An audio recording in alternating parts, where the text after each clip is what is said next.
Hello, friends. This is Chris Jantzen. Evil is the destruction of freedom.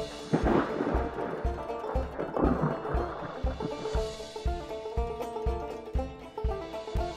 wanted to draw your attention to a couple great things you can check out when you're done watching this show. Pop on over to Twitch and check out Brandon Spencer's 24-hour, 24/7 live stream coming at you with truth, freedom, natural law, all the time, every day. Also want to bring your attention to Mondays. You can check out my good friend Crip Rick on Revolution Radio at 6 p.m. Eastern, 3 p.m. Pacific. And now, I have a great show for you. Thanks for joining me. Please stop on by to endevil.life and make a small donation or share something from the website. Subscribe to the channels and enjoy the show.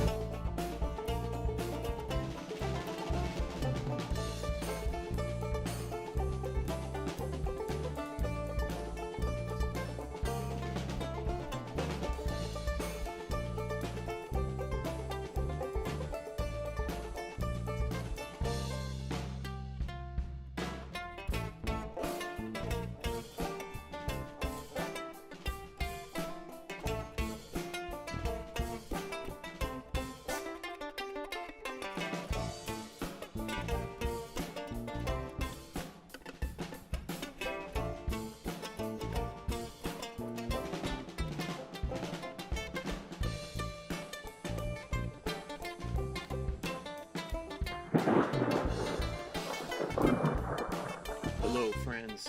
This is Chris Jantzen. Evil is the destruction of freedom. Evil is the destruction of freedom. And we've been studying symbology for the last few months, really. We've done quite a few episodes on various aspects of studying symbols and symbolism. And just recently, there's a huge development. If you've been to cubbyhole.com, I don't know if you've ever seen the work of Nate Cap. I'm very thankful and glad to have Nate with me tonight. He recently released Earth Brain 3, which is, almost 6 hours packed full of some of the most important studies on symbology that you can see. And so thanks so much for joining us today, Nate. Glad to have you. Thanks for having me, Chris. Appreciate it, man. Yeah, really been appreciating your work, and I'm hoping other people will check it out if they haven't yet. But you're one of my top tier folks I like to go to for studying symbology. And so I thought maybe first you could kind of help folks out, like, why is symbology so important to the truth seeker? Well, it's a really great question. It's a very vast question. And I would just say that it's very important because symbolism is in our everyday. And, we're using symbols, whether we know it or not.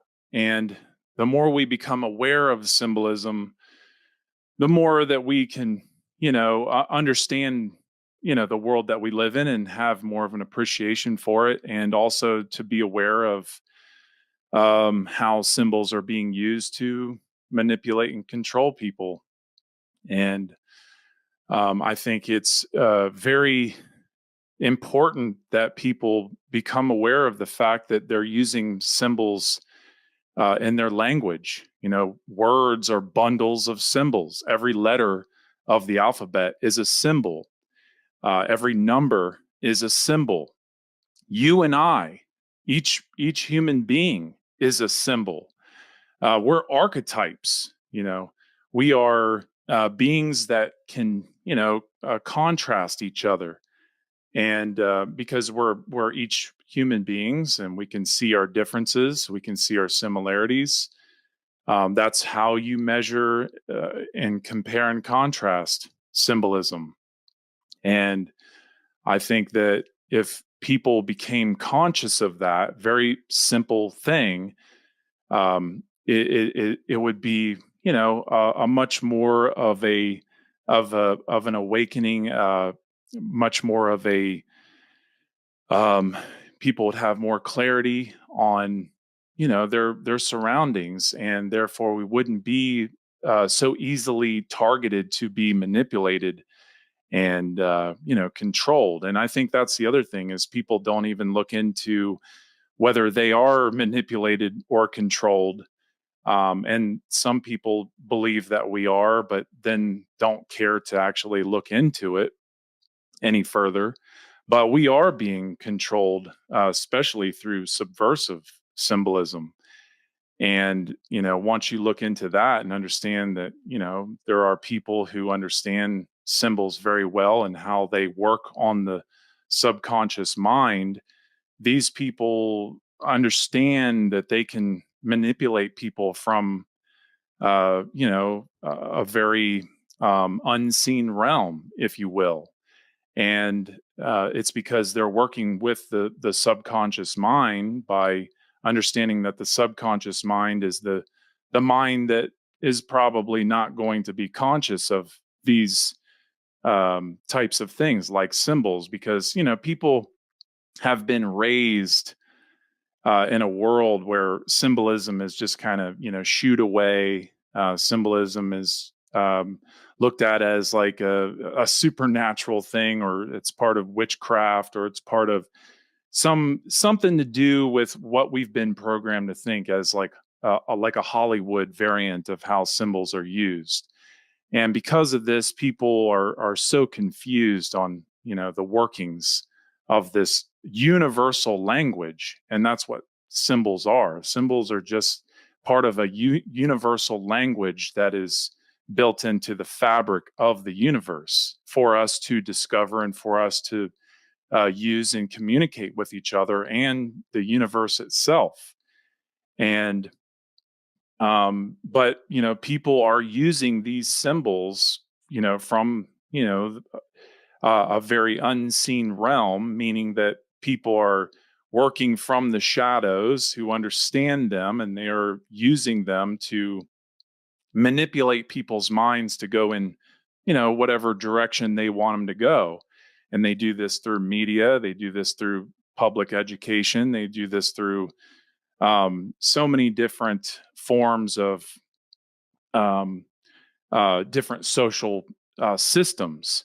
And the more that you look into that, the more that you look into the mind control, or look into the social manipulation going on in the world, the more that you start to really see how symbols are used, and how it's not the symbol that itself that is the bad thing, though. That's where a lot of people also get caught up, is they get caught up in the minutia of symbols being associated with evil, so therefore they are evil. Like the swastika, for instance.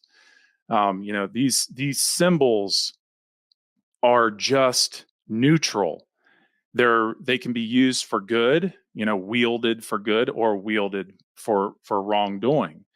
And because of this, this is why symbols need to be understood, because if you can become conscious of how symbols work and the workings of symbols, you can avoid being manipulated by how they're being used against you and others. So that's how I would phrase that. And hugely important, because the grand picture of today's world is there is a heavy dose of authoritarian structures, whether you're talking about corporate or countries, or even central agencies trying to become a global, authority. There's definitely that push in the world. And so even though some folks have doubts about what's going on in the picture, and there's different ways of seeing things, one thing I've noticed that I really appreciate about symbology and understanding things in terms of like correspondence, I guess, is where the idea I'm really trying to get at here. As above, so below. And I had this kind of weird realization when I was young. It's almost like a realization you'd have on mushrooms, but I wasn't. I was about 14 years old, and I was just looking at this little dot on the ceiling, And at that moment, that little dot on the ceiling was a metaphorical representation of the thought I was having. And then I was like, oh, everything is a symbol of everything else. And, you can find a symbol for anything, which is Right. sort of an amazing thing about reality in our brains, if you let that settle in. And so I guess it's a big thought. It's hard to struggle with, but I guess what I'm getting at is, I think, understanding this idea of correspondence, and that hermetically, the way reality is built, everything is sort of a reflection of everything else. And even though some concepts or ideas are bigger than what we can actually see or research, we can understand things about the unknown by extrapolating from what we do know. Maybe you can make some more sense out of what I'm saying. Yeah. I mean, symbolism is the science of correspondence, and this is something I've talked about a few times in my work, is what I refer to as the hermetically versatile mind, and this is basically just understanding these hermetic principles, these 7 hermetic principles in particular, where once you have an understanding of each principle, it becomes a lot more, I wouldn't say, it becomes more simple to understand symbolism, for one, but it becomes more, it opens up this whole world of the occult, to be able to look at symbols and correspond them and understand the polarity within them, and understand how to, bring knowledge to them, because they are a form of information. And so, Hermeticism is so key to unlocking symbolism and studying symbols. And it really it's about developing the mind to be able to look at symbols and to entertain ideas around symbols, and to overlay ideas onto symbols. One of the things that I try to help people understand about how to look at symbols, or how to use Hermeticism with symbols, is I just say, focus on a symbol, really, really focus on it. And, for instance, like, I don't know, the circle dot, or the triangle with the eye in the center. If you just focus on that symbol and keep on focusing on it, researching just into that symbol alone, you will start to see that symbol show up more in your life. You'll start to see it more in all different areas that you are experiencing. And the reason that is because, what you put your focus onto, there will be more of that. And so, these symbols, like the circle dot or the triangle with the eye in the center, are extremely important. They're not just symbols; they're talismans. They're seals. They are carrying so much knowledge, because they're like libraries. So if you ever go to a library, what do you do in the library? You go there to study. You go there to find books, to pull out and study. That's the main idea. And when you do this, you're trying to find answers. If you're an investigator, you can go there to be entertained by the stories, but also, like, if you're an investigator, if you're trying to find the truth, you can go to the library and you can find all kinds of knowledge in one place. Well, that's how symbols are, or talismans. If you're going to a talisman or a symbol, it's like a library where you're bringing books to that symbol, to that information, and you're bringing books that are about that symbol and everything about that symbol, so that way you have more of an understanding just how simplified all of that information is and how it can be stored into one image. And and having that hermetic mindset while you're doing your studies, that can be such a huge help with recognizing how much a symbol can have stored within it. But also, i- the more that you become familiar with a symbol, the more that you can actually begin to understand what other people are doing with that same symbol. And so that's where you start to become conscious of, manipulators in this world, but also other people, other great, um, you know, um, uh, people who've actually put forth a lot of knowledge into a symbol, how they've uh, packaged it with, for progeny and posterity, for people to discover in the future, so they can actually have, some kind of chance at understanding the world that they live in. Yeah, and that process of discovery, partly I try to encourage our audience to work on their own content creation process, because there's nothing like putting together a presentation to really hone that skill and one's understanding of whatever the topic, like you're saying, when you focus on something and you really dig in. And when you were talking about that, it reminded me of a game I used to play with my kids. It was called, well, everybody's probably heard of I Spy, right? Like I spy with my little eye something blue or whatever, right?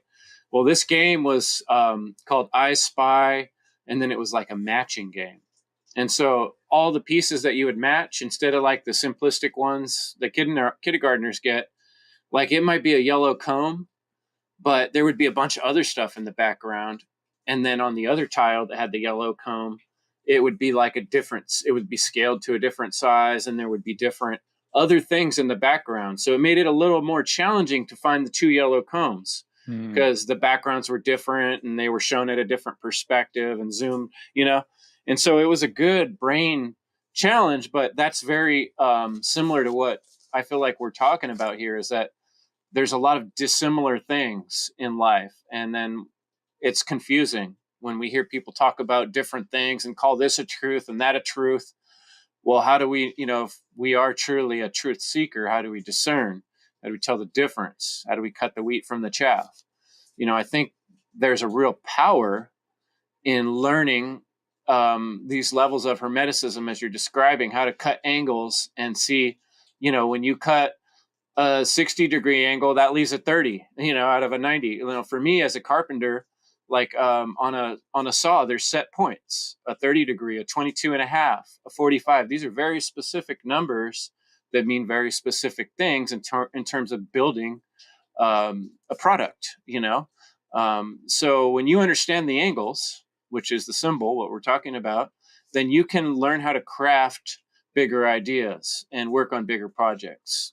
So I think what I'd like to maybe you can help our audience out with next is this idea of the power differential in our world. How does this understanding of occult, I'm calling angles, whether it's knowledge of the heavens or knowledge of times of history and things that have passed, how does this knowledge differential really give power to those in power now, or how can it give us more power as individuals? That's a really great question. There's a lot that can be said about that. Now, I would just say this. One of the things I talked about in my Earth Brain 3, which was this symbol of the pyramid, and the three-dimensional symbol of the pyramid, and I'm showing a line going right down to the middle of the square of the base of the pyramid, and at the top would be symbolized by the those who have the knowledge, those who have the information that the others below them do not have. And because they have this knowledge, they can basically compartmentalize that knowledge to where different parts of the control system, that go further down in degrees of the pyramid, those people have different parts of the knowledge, but they don't have the whole picture. Only those at the very top have that whole picture. And, I even call these people the R complex dominators of the world, because that's what they're really operating from. They're high level, controllers through having knowledge that no one else really has. And one of the things I talked about in that presentation, also dealing with that, is the word news, which is an acronym for all the different directions. And so you have north, east, west, and south. That's what news, the acronym for news, would stand for. And so that means that, when you're getting your news or you're getting your information, it's to basically keep your mind, or the masses going in all different directions. It's to move the mind in all different directions at any time they want, because they have all this knowledge. They have all the information. And so when you look at the word media, which is the news, the mainstream media news, media means medium, and medium is the center. Okay, that's what medium stands for, is the center. So they're controlling the center. And if you're, also familiar with any of the symbolism that I've been, covering regarding the spirit is at the center. When you're talking about the square with the point in the middle where you find the X. So to have basically wielding power over an X symbol, especially with in the mainstream media, I think a lot of people are familiar with the X. The middle of the X represents spirit. So they are literally controlling the spirit, and keeping everybody in a material minded direction. So keeping the mind in news is keeping the mind in a material mindset. Okay, going in all different directions, but never going to the center, never trying to discover the center. Because if you try to discover the center, that's where you're going to discover spirit. And when you discover spirit, that's when you're going to realize that this whole control structure is, it's there to keep you and everyone else oppressed. It's to keep you and everyone else looking outwardly. And so when it comes to, the dominators of this world, they want control. It's the R complex at its highest form with knowledge. So, when you combine knowledge with people who are, ultimate psychopaths and even secondary psychopaths, you're basically, in a world where there is this absolute dominance, because not only are these people willing to, have other people killed or murdered or, destroyed or enslaved, they are withholding knowledge that could actually empower people and, bring people together. Because that's one of the things that a lot of people don't understand, is that the reason that things are so bad in this world is because everything is compartmentalized, which means that it causes division. So the more division you can have over people and their minds, internally and externally, the more power you can have over pretty much everyone. And so that's why the news is such a huge topic in and of itself, the media, because we have to take that back. That's why we have to bridge ourselves together, because we're being systematically divided on all fronts. And it's because of this, control of the center. And so the more that we learn the center, that's why I'm really trying hard to push um, all this knowledge out onto the table, the round table of the circled dot symbol and the cone symbol and the X symbol, is because there is a center mark. And that center mark is spirit. It's the thing that they're controlling. It's the thing that they're not allowing us to get to, because they know that if we discover spirit, that will be the way that we, come back together. And when we come together, we become a very, very strong species. We become that's where evolution takes place. As long as we stay divided and don't understand symbolism, we'll just continue to be, have our minds go in all different directions and stay divided, and therefore always at war. And, we will never see any kind of real harmony in this world. It kind of reminded me of the Dark Crystal. You have Yes. the Skeksis, right? And then I'm blanking out on the names of the other guys that were the other half, but basically in the end, when the crystal's repaired and the two opposing creatures come together, and they're like a more powerful being, and they can all work together now.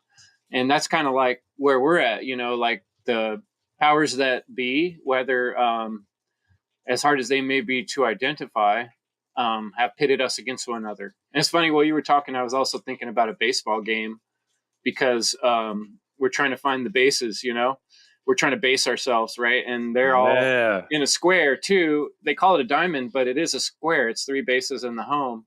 That's right. And we're like at bat, right? We're trying to get with the ball, right? Right. But they're going to be throwing us curveballs, because that's what the news does. It throws us curveballs, and they're playing the center, like the pitcher. They're pitching us the things we want to focus on. So we're stuck just swinging at bat, and trying to hit curveballs and knuckleballs all day long. It's going to be pretty hard, because we don't understand the game that they're playing. They got us manipulated on 2 different teams or 3 different teams or whatever, where we don't need to be. So that's, really powerful. And it points towards, something I've been talking about. I forgot if it was last week or the week before. I did a presentation on the tree of life.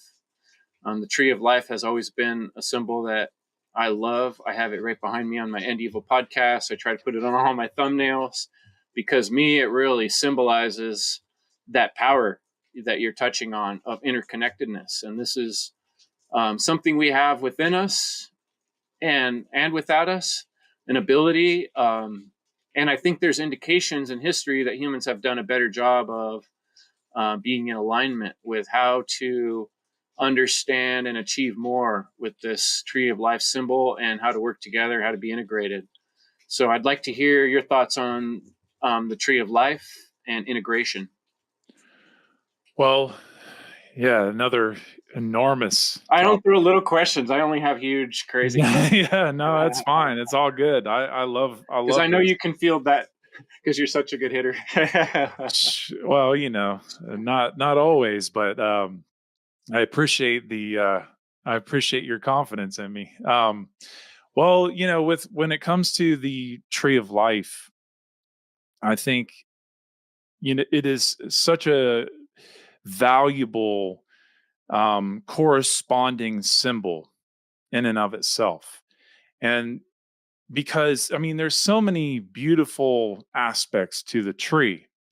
For one, just think about the name tree, just as a phonetic word. Tree is 3.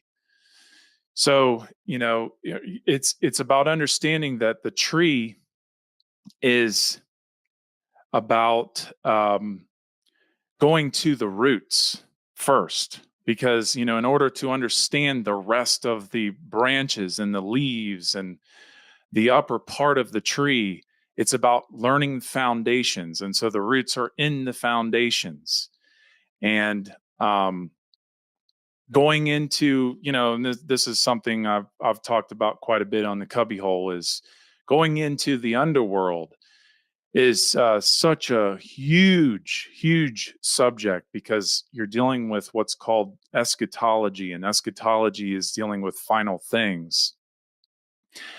And when you're trying to understand this upper part of the world that we can all see, like for instance, we all see the tree, we can all see the limbs and the branches and the trunk, but what we don't see is the roots. And so symbolically, when we're going through our spiritual journey to discover who we are and why we're here, what's the purpose, we're trying to get back to origins. We're trying to get back to the roots of things, because we're trying to understand what this tree really is.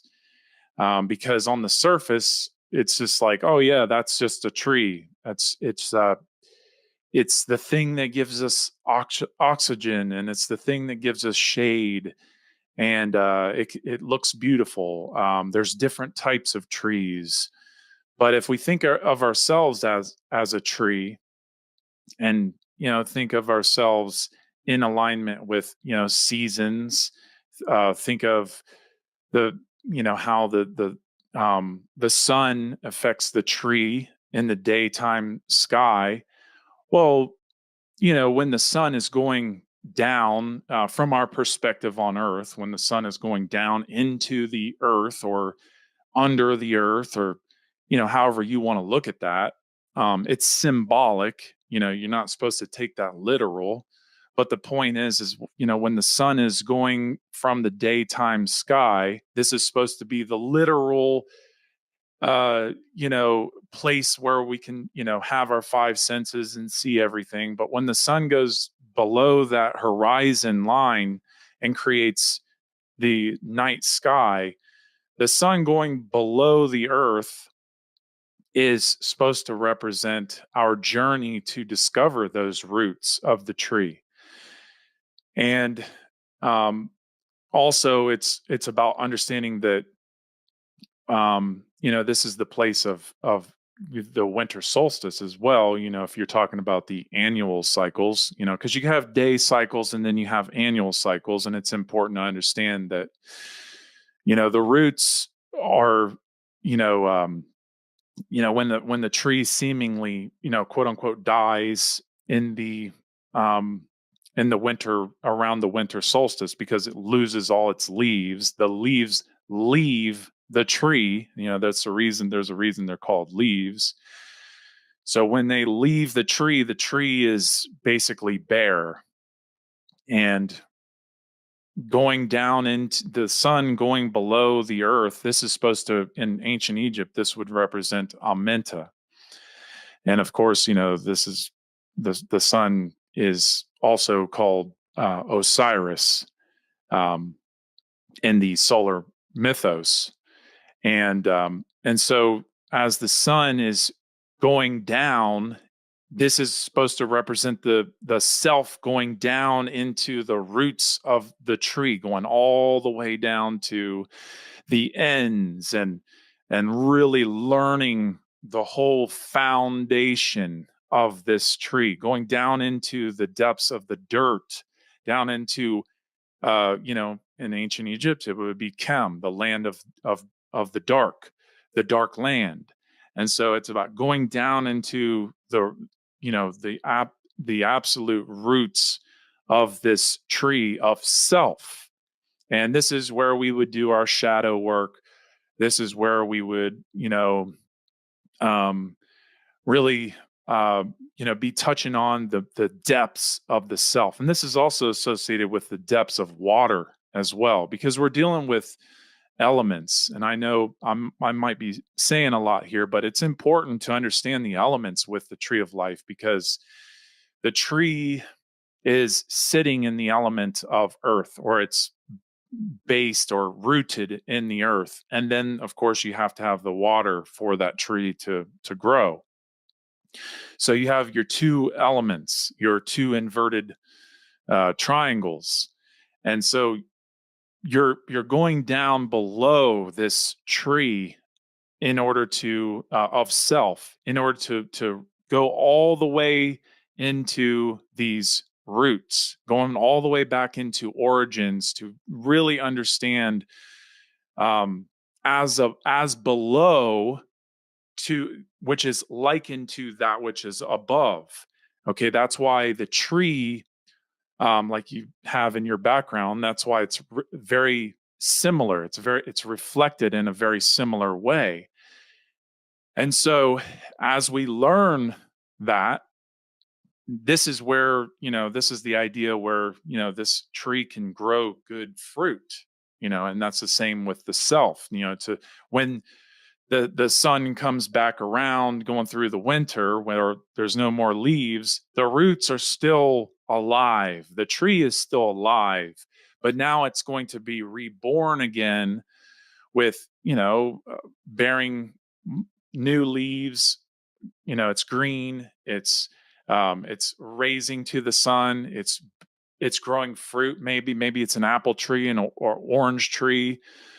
Maybe has lots of flowers, and that's supposed to represent our being, in the spring, raising up as like the hero of the self, to be raised with the spirit, because we've done all the shadow work in the roots of the self. We've faced everything down below, and now we're reflecting that back into the material self, or the material body.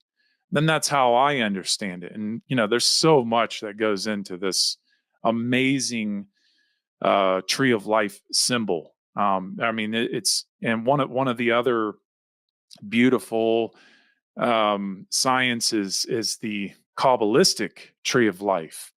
This is where you can really, if you're studying with tarot, this can really, really open up a whole beautiful understanding of how this tree of life really works. But that's another enormous topic. Yeah, On its own. And they're beautiful topics, and it's partly what we're trying to do is inspire listeners to, kind of open these doors to a wonderful world of realizations. And it can be very joyful to realize things and to think about things on levels you've never thought about them before. And symbols are a way to bridge that gap of understanding, as you were saying. Like the main thing we're usually talking about is working on ourselves.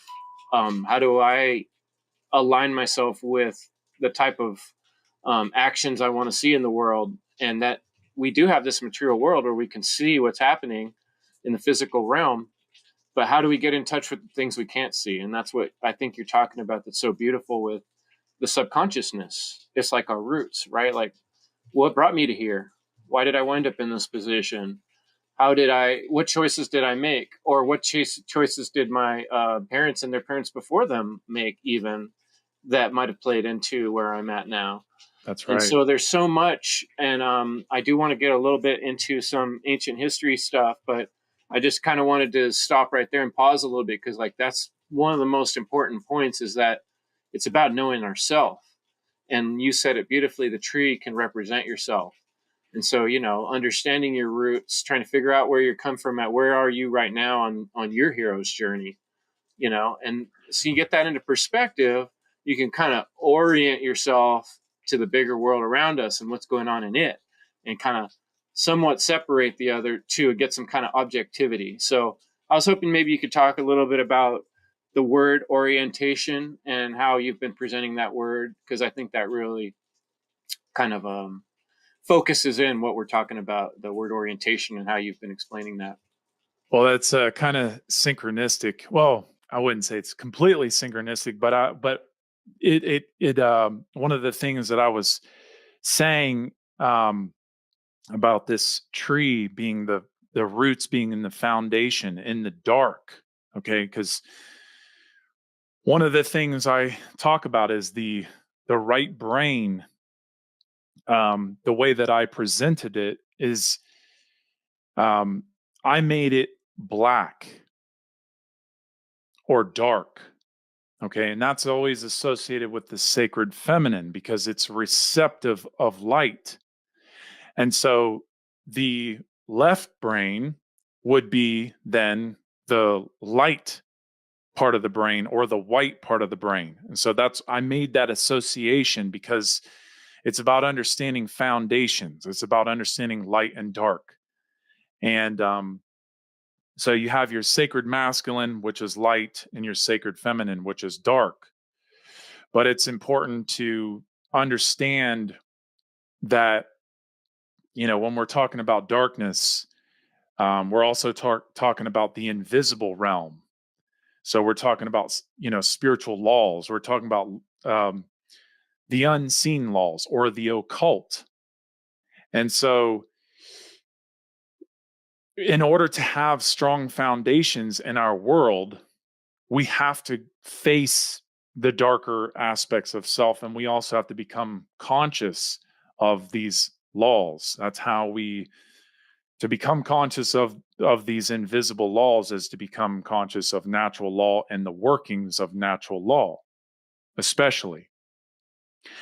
And what I'm getting at with this is that, when you look at the tree of life, when you look at the roots in the, like if you're looking at a circle and you're looking at the tree of life and you see the trunk is, crossing this horizon line and the roots are down below, and then the leaves and the limbs and the twigs and the branches are all on top.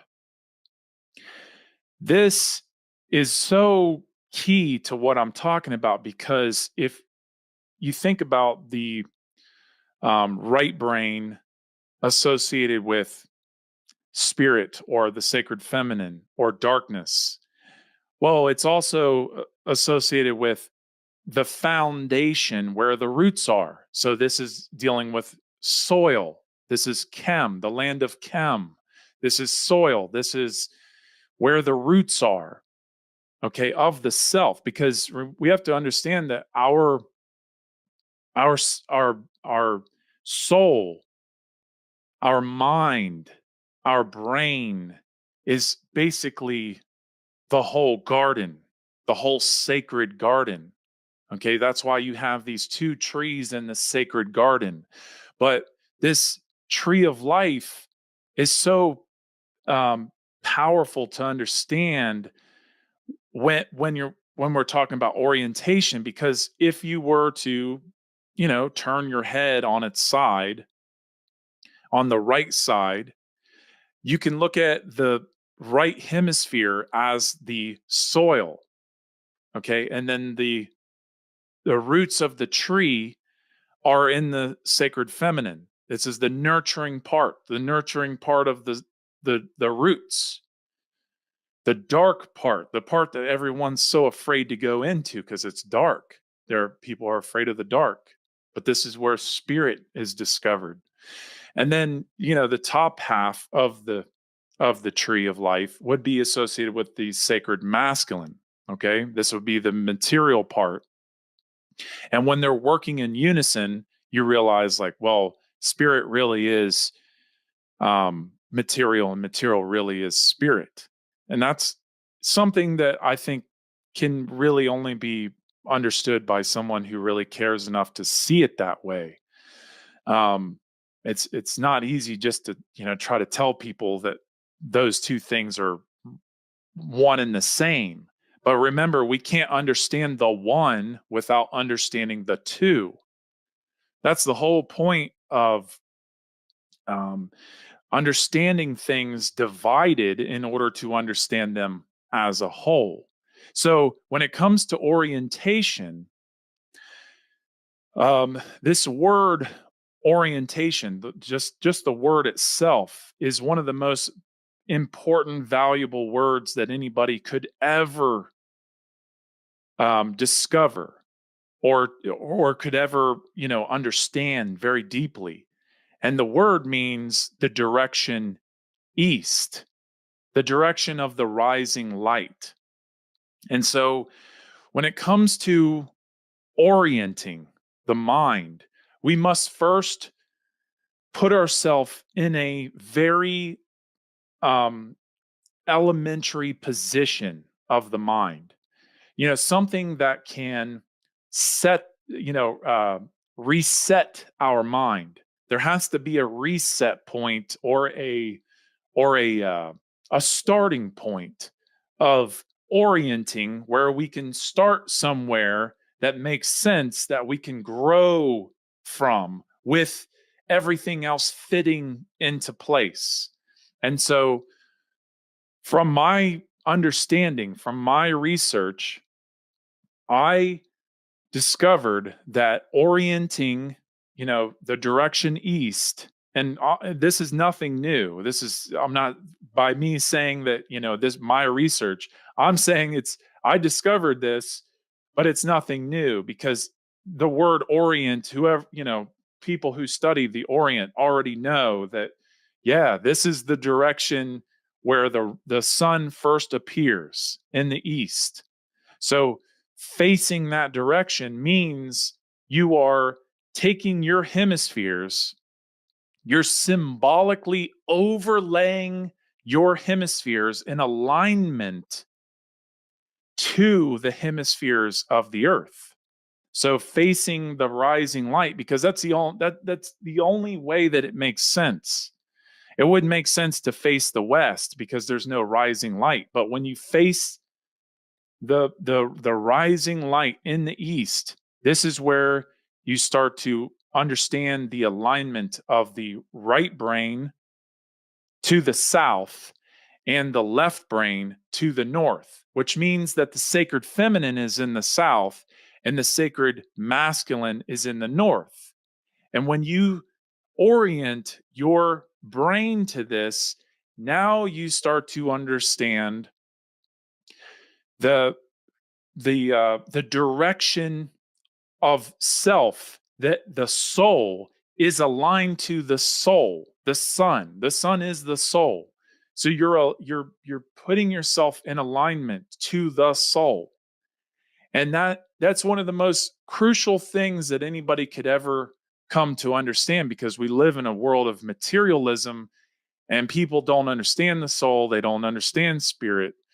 And so this would be the first, when it comes to orienting the self for everything else to make sense. I would begin orienting the mind to the east and understand the hemispheres, right with south and left with north, because this is what's going to help us understand spirit in the south and material in the north. And this will really help us understand why our world has become so materialistic. So there's so much more to add on to that, but I just want to make that clear. And like I said in the beginning, folks, Earth Brain 3, you want to get into these topics on a deeper level, start working your way through that presentation. And as far as that goes, get back to Earth Brain 2 and Earth Brain 1. Nate has done a colossal work helping us all kind of understanding these things, giving us some keys as a way to look at things. What's striking me when you're talking, and I really liked in your Earth Brain 3 presentation how I love aesthetics, and in your image, it was like a shadow on your face, and you're kind of even getting that now a little bit. Oh yeah. Where it was like dark on one side of your face and then light on the other, and it was like so much with the theme. And what I was talking about in the beginning, where I think symbols can be a struggle, or truth seeking in today's realm can be a struggle, because it's a world of polar opposites, and it's a world of dichotomy. It's a world of paradox.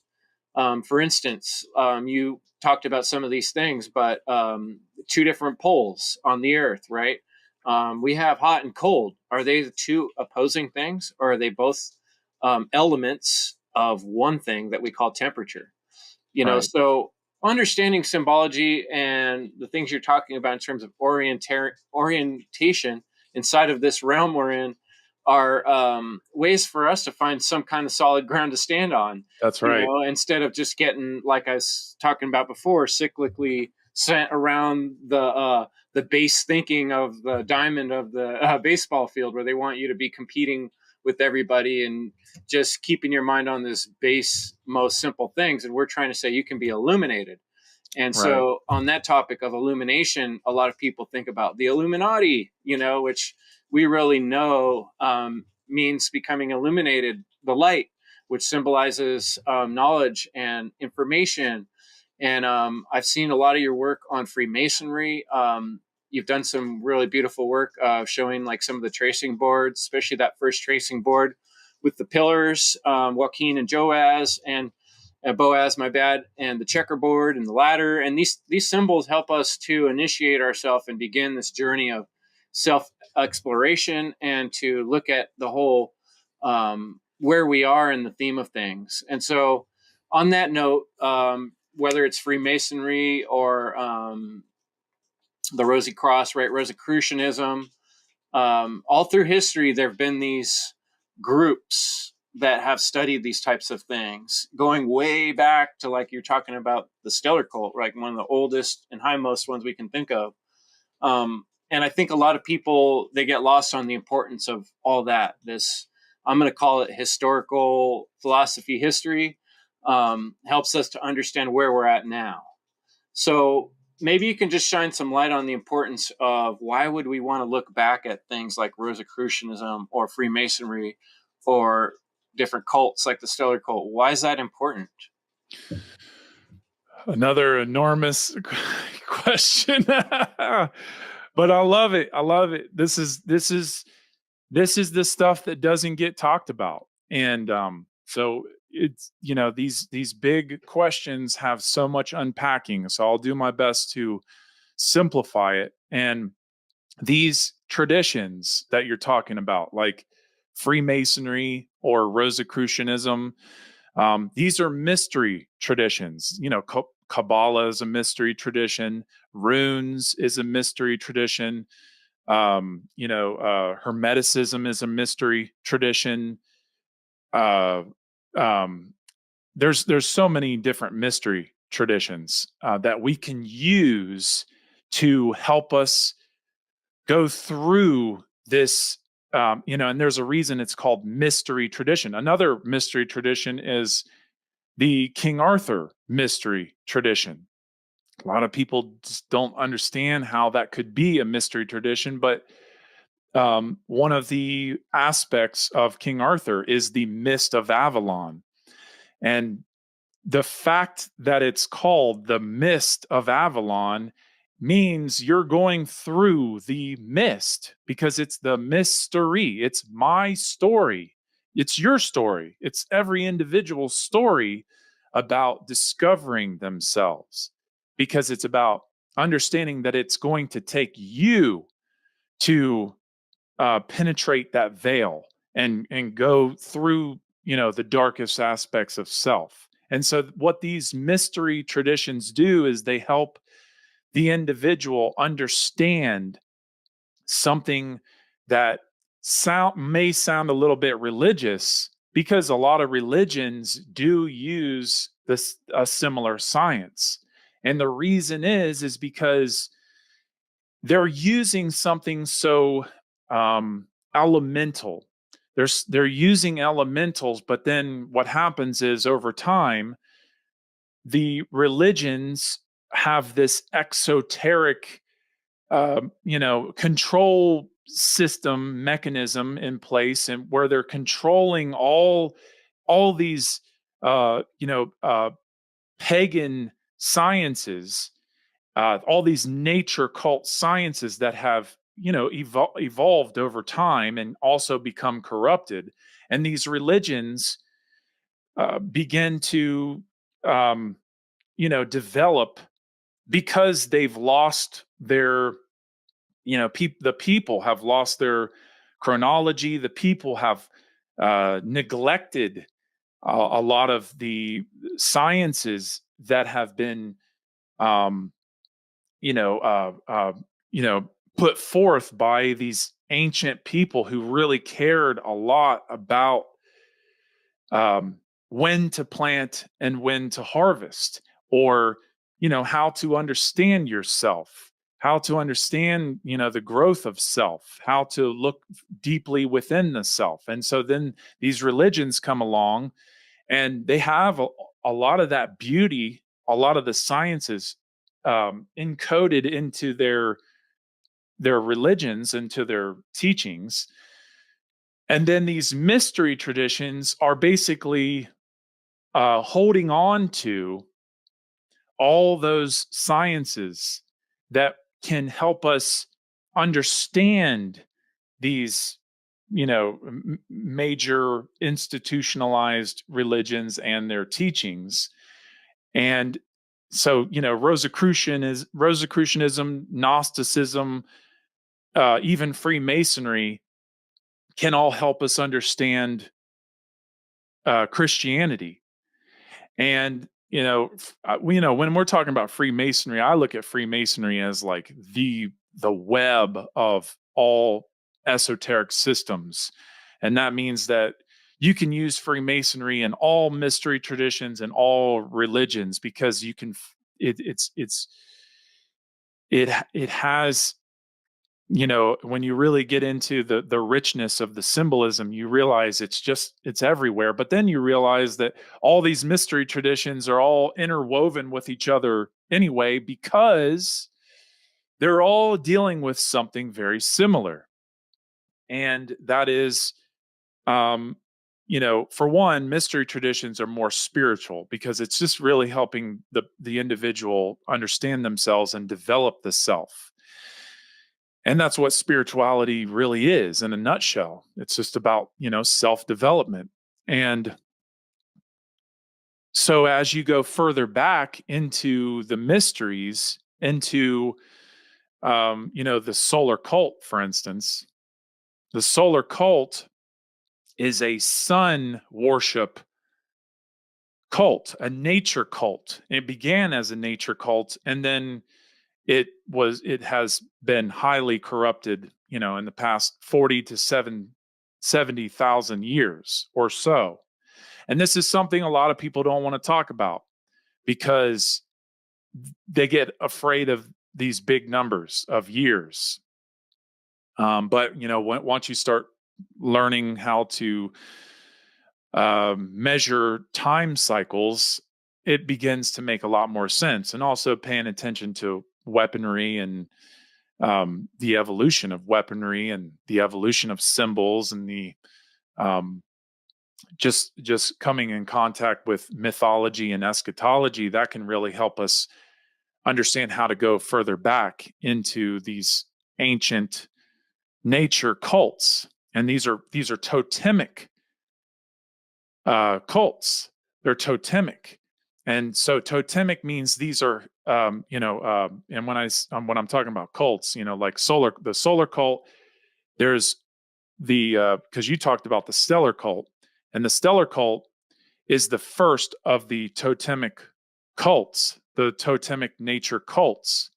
And then comes lunar, and then comes solar. And I would say we are mostly in a solar cult collectively in the whole world, mostly in a solar masculine dominance worship cult. And because of this, this is what these mystery traditions can help us further understand, because they are preserving the myths, like Thelema preserves the myth of Osiris and Horus and Isis, and same with Freemasonry. The same with King Arthur to some degree, because we have to understand these mystery traditions are preserving science of the sun, the solar cycles. And, that's what the zodiac is about. And the zodiac is a tracing board as well. So, the tracing board, if people aren't familiar, or the trestle board is, in Freemasonry, it's basically, I'll show it here real quick, but if I can get this down, these are tracing boards. Okay. And these are the first 3 degrees. Sorry if that's not coming up clear. I'm trying, but No, that's okay. I might even just put in a slide right there. It okay. helps. Yeah. Yeah, but That's beautiful.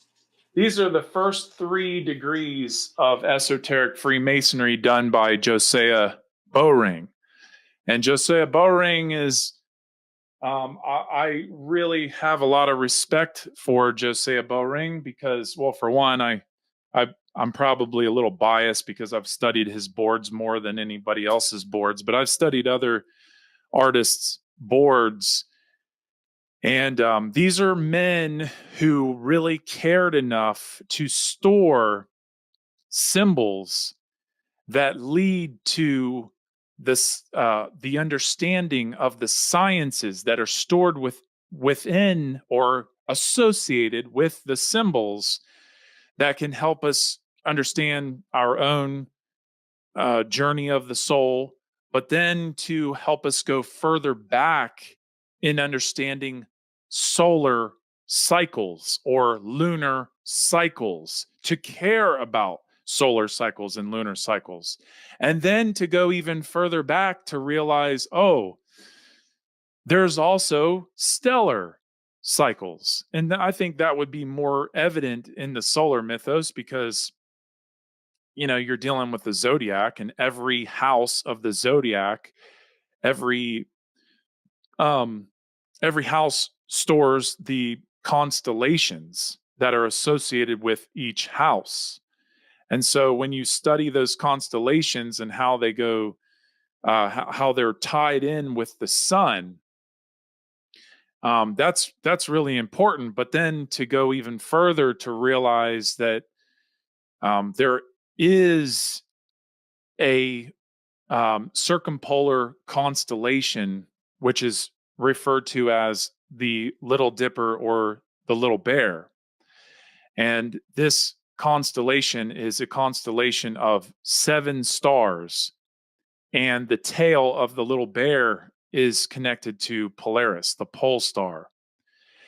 And the importance of this cult, of the stellar cult or the stellar mythos, this totemic hero cult, the importance of this is that we maintain an understanding of a 26,000 year cycle between glacial epochs, meaning that, I guess probably around 14,000 years ago is when the last glacial period happened, the last ice age.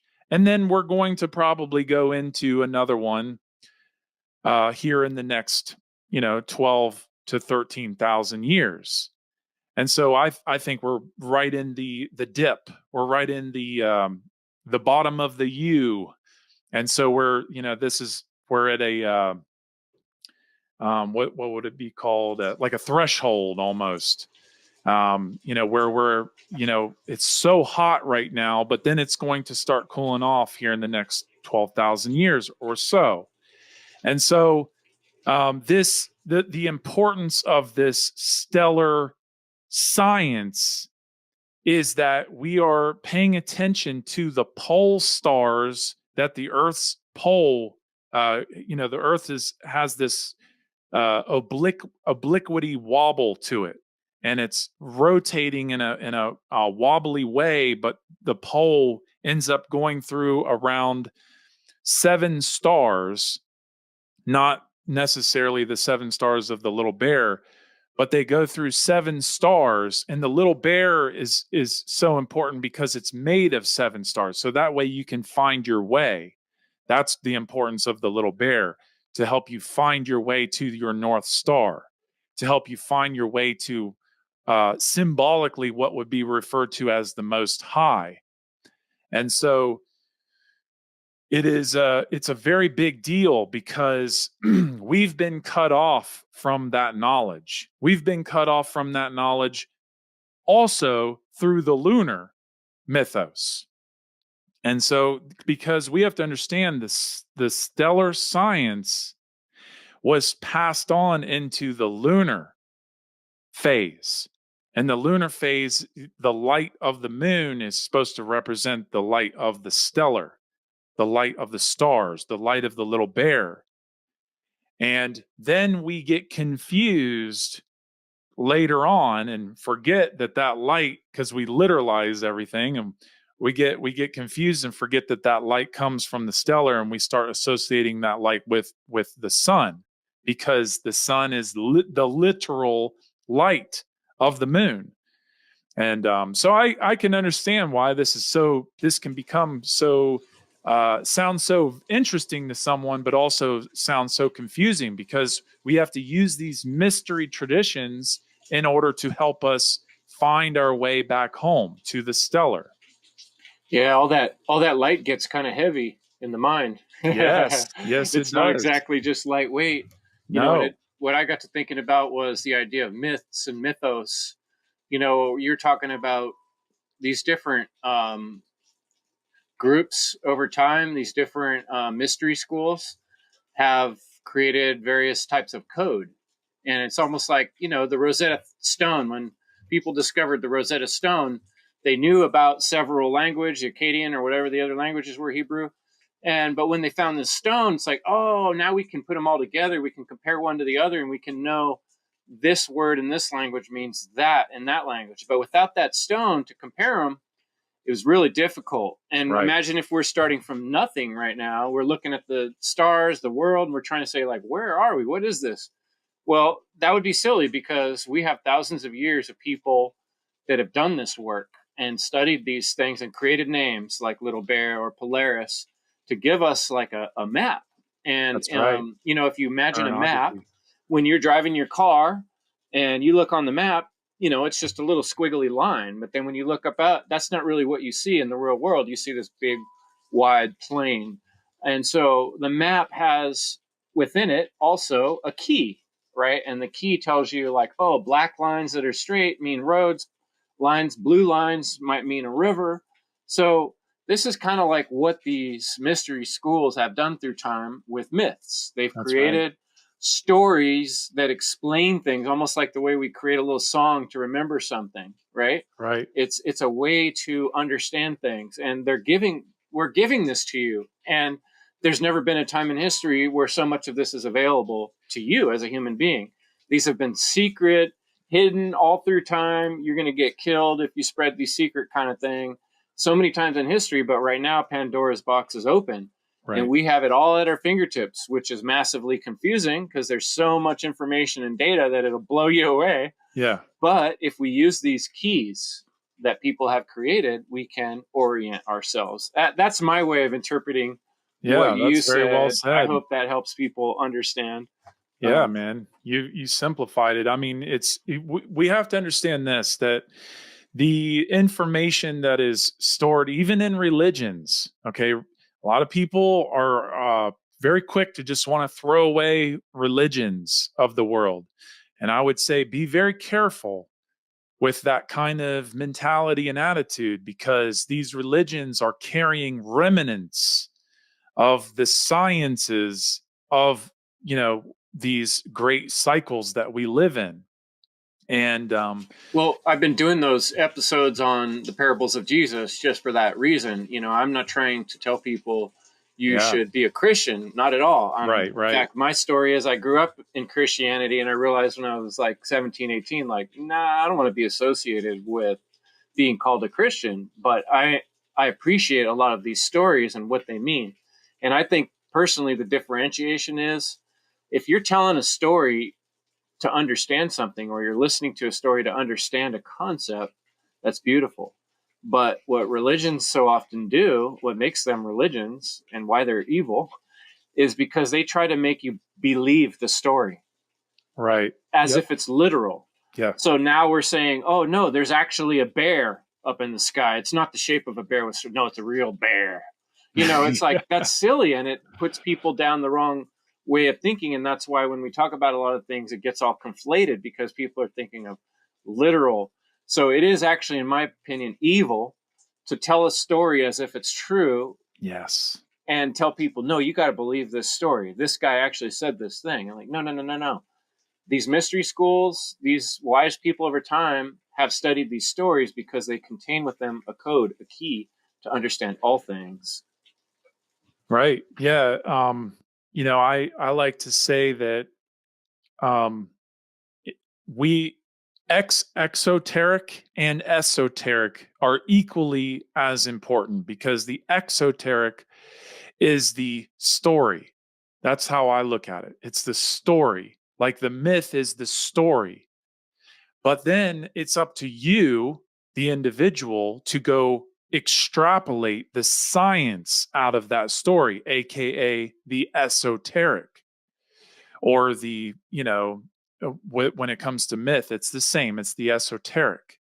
It's the science. You're trying to extrapolate as much as you can what is surrounding that myth, because as this is why oral tradition is so important, because when you're talking about, like, for instance, the myth of Osiris, when you start to esoterically break that down, you start to paint a picture of the science that is actually taking place. And a lot of people would not really understand what that means until you start to explain it from, more of a the science of astronomy, the science of seeing how the science of the sun in its day trek, or its annual cycle, or even its glacial period cycle. Well, that science has been stored within the myth as a story, like Osiris. Osiris preserves the story of the sun and what the sun, goes through. And then there's all these other, things, additions to the story to help us understand that the sun is actually our teacher. The sun is teaching us, and we're just like, okay, well, the sun is teaching us this science. Well, how do we get everyone to understand this science together? Well, storytelling is so much more valuable than just telling everybody, well, the sun, goes this way this day, and then it kind of goes a little bit higher this day, and a little bit higher, and a little bit higher. It's like, okay, well, that doesn't really stick with a lot of people. It's very super left brained. But if you can tie that left brain science with right brain storytelling, now you have a holistic perspective of, the beauty of not only knowing when to plant and when to harvest, because it becomes this cycle of learning how to live on the planet. But then it becomes, oh, I'm seeing that the sun is actually teaching me the way in which the birth, growth, decay, and death take place in the world. And what is death? Well, when you watch death from, the fall equinox down through the winter solstice to the spring equinox, that whole dip of the sun going down to its lowest place in the winter solstice down in the southern hemisphere of Earth. Well, this is teaching us a lesson. This is teaching us a valuable spiritual lesson of the journey of the soul, to help us understand that, hey, don't be so afraid of death, because we're going through these beautiful cycles, and it doesn't mean that we're bound to the cycles. It just means that we're on this beautiful, um, uh, organic, orderly cycle throughout the whole universe, which is connected with all these other cycles. And therefore, if we learn how to harmonize with those cycles through these myths, which carry the sciences, that's where we'll start to see that, oh, there's something so much more to myself and others. There's so much more here. I don't have to be ignorant and not use my higher order thinking. I can actually develop myself, face fears, do the shadow work, and not live in such a our complex materialistic dominance of the mind, which is, what most people are living in today, with putting, money as the first priority, putting authority as, the man as the highest authority rather than natural law. And then, just putting any kind of material possessions over anything that is actually valuable in the development of self. And so that's what these great cosmic teachers are here to do, aka the sun, the moon, the stars, and the planets. They're all teaching us. They're beautiful teachers of self. And that's why, when you study, astrotheology, that's why you really start to understand how connected you really are, and why those sciences are made into myths that have been passed down through these mystery traditions and then all the way into the corrupted religions that we see today. So it's very valuable science.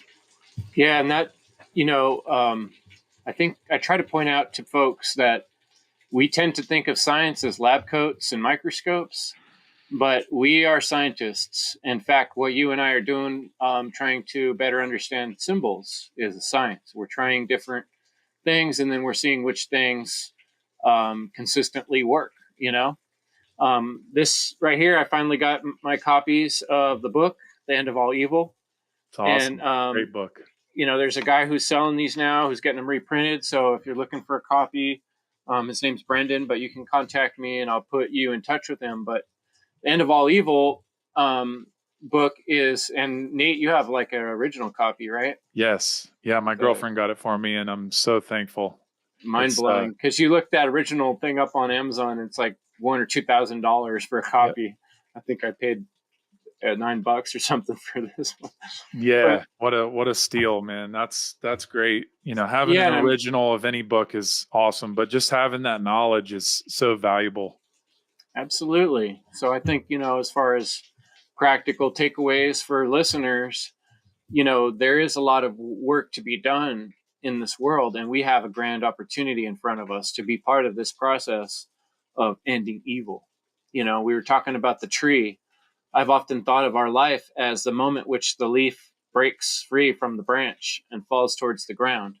When we hit the ground, we're grounded again. We're back to the soil.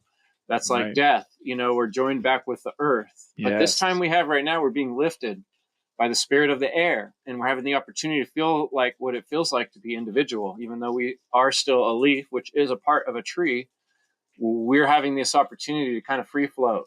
And so that means you can choose to take the initiative.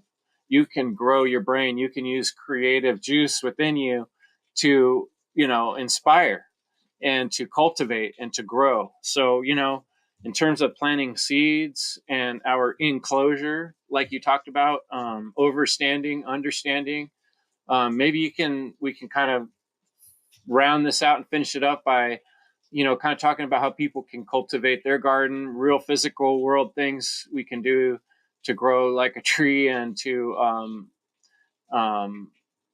be better and to help end evil, Yeah.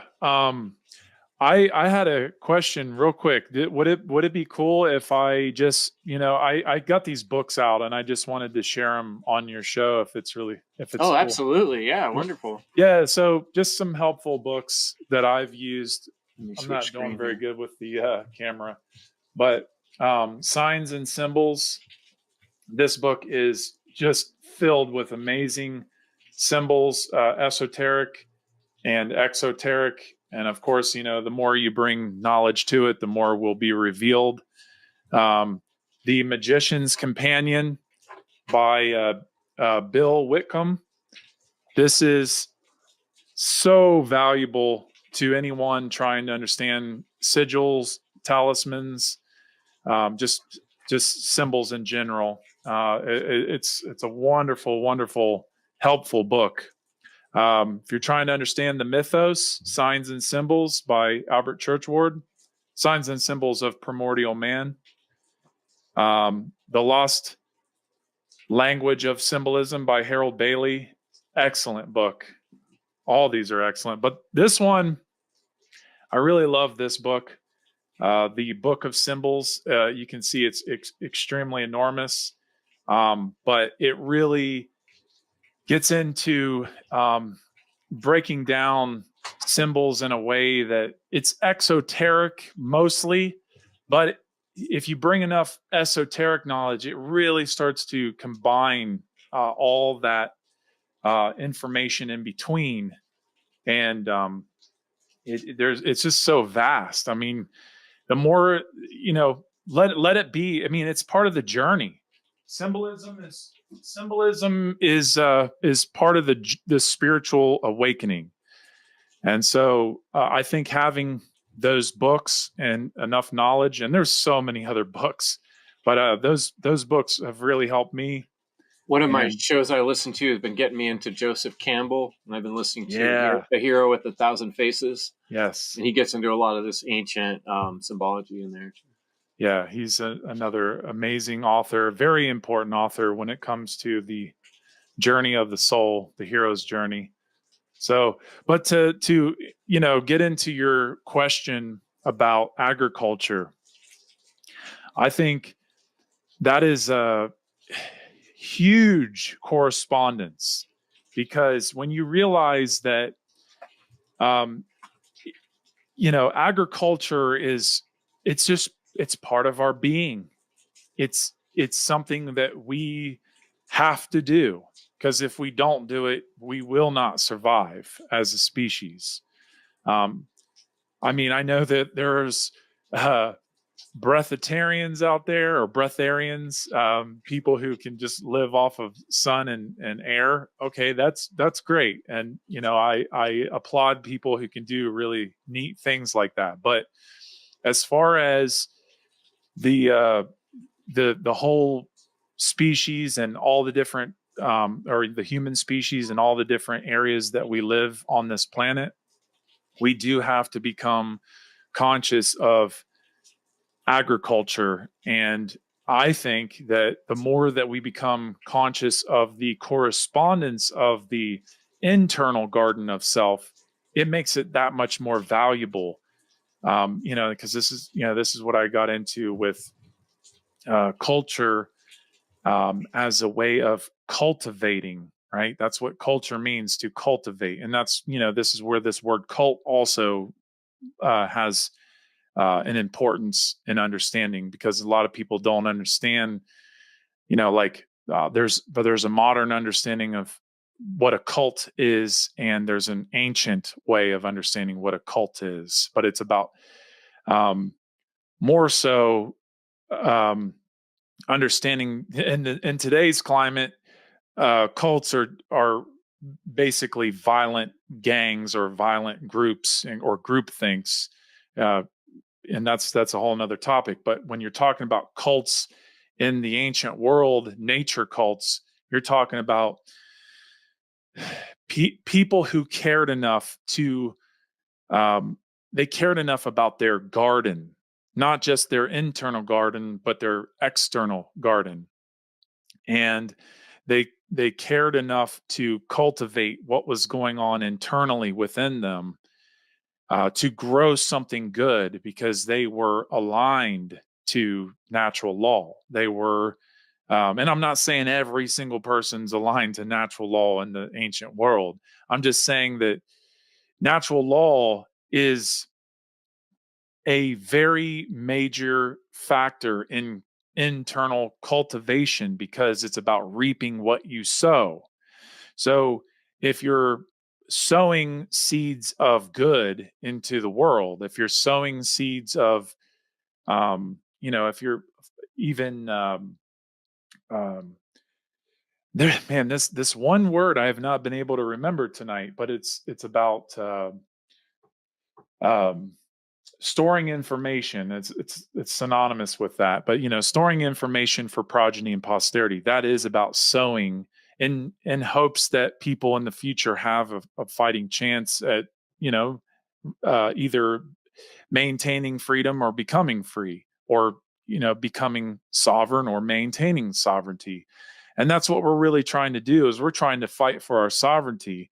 We're trying to cultivate good information, through the trivium method, putting that information in and having a good process, like tilling the soil and making sure that you're that you got that you're sowing your seeds right, literally, and hoping that in the spring that they'll you'll have a good a start to your your Harvest. harvest. Well, your harvest in the future, but it's about making sure that soil is cultivated, is tilled right in the fall, so that way once it goes through the winter, it doesn't completely harden, and you have something to work with in the spring in order to plant something that's actually going to grow and bring you good fruit, and of course a good harvest. So, and I know I didn't really say that right completely. No, you did a beautiful job, because that is the perfect allegory and metaphor, or metaphor is probably a better way to put it than most things we do in life are not done like with one big decision. Right. I'm going to start making a podcast. Yeah, right. It's done by getting up every, Thursday morning and actually creating that podcast and publishing it and putting it out there where people can get it, or whatever it is you're doing, a piece of art. Anyone can think of an idea, Right. but actually doing it, actually bringing that into the world is what Mark Passio calls wisdom. When Right. you actually turn that into action. And that's what I called one of my symbology episodes, when you actually go through the third gate. The magic mirror is the gate where you're just learning about yourself, and we can do that for infinity. But at a certain point, we have to step past our own self and think about, okay, in the context of this realm we're in here, what am I here to do? What is the purpose that I can put my steps forward? And so I think that is very practical for people, actionable. Most major changes and things that you do are done in little steps, just like the seeds, and like you were talking about, tilling the soil, making sure the soil full of nutrients. And this takes time and persistence, and going out, checking on every day, getting up with the sun, putting your soul and your heart into your projects. And then it comes to the other side at the end of the winter, and spring comes around, and things are blossoming, and your friendships and relationships and groups you've been putting time into are starting to bloom. And people are starting to show up and watch your show, or whatever it is you're trying to teach. That's so important. And that's what I'm trying to inspire listeners. Right. Yeah. It's all about cultivating care, because there is this, we live in a world now full of people who are apathetic. They have no care. And there's also the cremation of care. But what we're supposed to do internally is cultivate care. We're supposed to grow the care. And that's what makes us understand how responsible we are as human beings. We are supposed to be responsible, and we are in nature. We're responsible for what we do in this realm. And so the garden is meant to, help us understand that we're not going anywhere. This is home. This is our foundation. Earth is our mother. It is our home. This is the place that we must learn. And this is what I'm trying to teach with the checkerboard floor. the black and white squares, because once we learn our foundation, we must, well, for one, we're going to recognize that we're responsible for that which we stand on, and, literally understand standing under that foundation by understanding what is holding that foundation up. And spiritually, of course, obviously you can understand that literally too. I mean, it's dirt underneath us. It's roots underneath us. I thought it was a big turtle. Yeah, it's an upside down turtle. And it's like, if we can cultivate these sciences, okay, if we can cultivate care, and to cultivate care enough to where we can actually start to build this world that we say we want, which is a sovereign world, a world where, we're free, a world where slavery no longer exists. And, and this is synonymous with the name of your show, to end all evil. That's our goal, is to end that evil internally within us. Because think about this, evil means, the green language is, Eve is ill, and Eve is the sacred feminine. And so we have to heal that. That's the cultivation of care. We have to heal symbolically Eve, the sacred feminine. And so as we, go through this dark part of ourselves, this black chem soil, and I keep referring to chem because chem is a foundation of our way back home, because you're dealing with these ancient Egyptian pyramids. That's where the land of Chem is. You're dealing with Lower Egypt and Upper Egypt, which correspond to the South Hemisphere and the North Hemisphere. And so, so you're dealing with spirit and material. And so the more that we learn this darkness within, the more we are going to have an appreciation for the agriculture of the world, and realize like what it's really going to take if we really want freedom, what it's really going to take. Because think about it. And I take the position that the pyramids were built by stellar people. Okay. I don't take the position they were built by slaves.